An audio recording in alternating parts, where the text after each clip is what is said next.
ನಮಸ್ತೆ, ಎಸ್ ಸರ್ಕಾರ ನ್ಯೂಸ್ ವಾಹಿನಿಗೆ ಸ್ವಾಗತ.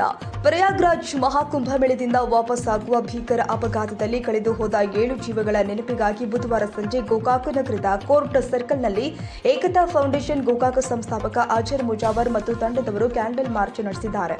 ಮೃತರ ಆತ್ಮಕ್ಕೆ ಶಾಂತಿ ಸಿಗಲಿ ಎಂದು ಭಾವಪೂರ್ಣ ಶ್ರದ್ಧಾಂಜಲಿ ಸಲ್ಲಿಸಿ ಕ್ಯಾಂಡಲ್ ಬೆಳಗಿಸಿ ಕಂಬನಿ ಮಿಡಿದಿದ್ದಾರೆ. ಈ ಸಂದರ್ಭದಲ್ಲಿ ಫೌಂಡೇಶನ್ ಸದಸ್ಯರು ಹಾಜರಿದ್ದರು. ನಾವಿವತ್ತ ನಿಜವಾಗಿಯೂ ದುಃಖದ ಸಂದರ್ಭದಲ್ಲಿ ಕೂಡಿದ್ದೀವಿ.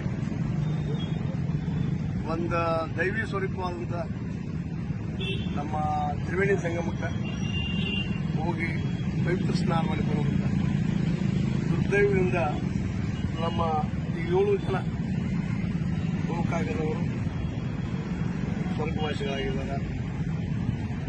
ಅವರು ಮನೆಯವರು ನಿಜವಾಗಿಯೂ ದುಃಖದಲ್ಲಿದ್ದಾರೆ. ಅವರ ಒಂದು ದುಃಖದಲ್ಲಿ ನಾವು ಪಾಲ್ದಾರರಾಗಿ ಅವರಿಗೆ ಧೈರ್ಯ ಹೇಳುವಂಥ ಕೆಲಸವನ್ನು ನಾವು ಮಾಡಬೇಕಾಗಿದೆ. ಅವರ ಮನೆಯವರಿಗಾಯ್ತು, ಅವರಿಗಾಯ್ತು, ಅವ್ರು ನಂಬಿದವರಿಗಾಯ್ತು ಒಳ್ಳೆಯದಾಗಲಿ. ಸಾವಂತ ಯಾರಿಗೆ ಬಿಟ್ಟಿದ್ದಲ್ಲ, ಎಲ್ಲರೂ ಒಂದಿನ ಬಿಟ್ಟು ಹೋಗೋದಿಲ್ಲ. ಆದ್ರೆ ಒಳ್ಳೆಯ ಕಾರ್ಯಕ್ಕೆ ಪುಣ್ಯದ ಕೆಲಸ ಹೋದಾಗ ಇದೊಂದು ಆಗಿರೋ ದುರಂತ ಅಂತ ನಾವು ಅಂತೀವಿ. ಆದ್ರೆ ದೇವರಿಗೂ ಅಥವಾ ಪರಮಾತ್ಮಗೂ ಬೇಕಾದಂತ ಸಂದರ್ಭದಲ್ಲಿ ಅವರು ನಮ್ಮನ್ನು ಅಂತಿದ್ದಾರೆ.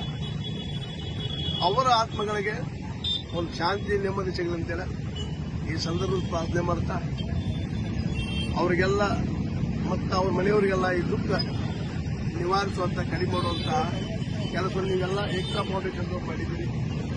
ಮತ್ತೆ ನಿಜವಾಗಿ ಖುಷಿ ಪಡುವ ವಿಷಯ ಈ ಸಂದರ್ಭ ಅನುಭವ ನನಗಿಲ್ಲ.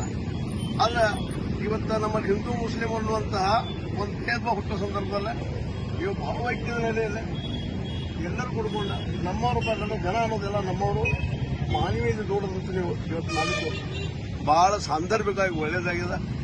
ನಾವೆಲ್ಲರೂ ಅವ್ರ ಮನೆಯವರಿಗೆ ಅವರ ಸಂಬಂಧಿಕರಿಗೆ ಒಂದು ಏನಪ್ಪ ಶಾಂತಿ ನೆಮ್ಮದಿ ಬದುಕ ಸಿಗಲಿ ಅಂತ ದೇವರಲ್ಲಿ ಬೇಡ್ಕೊಳ್ತ ಅವರ ಆತ್ಮಕ್ಕೆ ಇವರೆಲ್ಲರ ಆತ್ಮಕ್ಕೆ ಒಂದು ನಮನ ಸಲ್ಲಿಸಿ ನನ್ನ ಮಾತು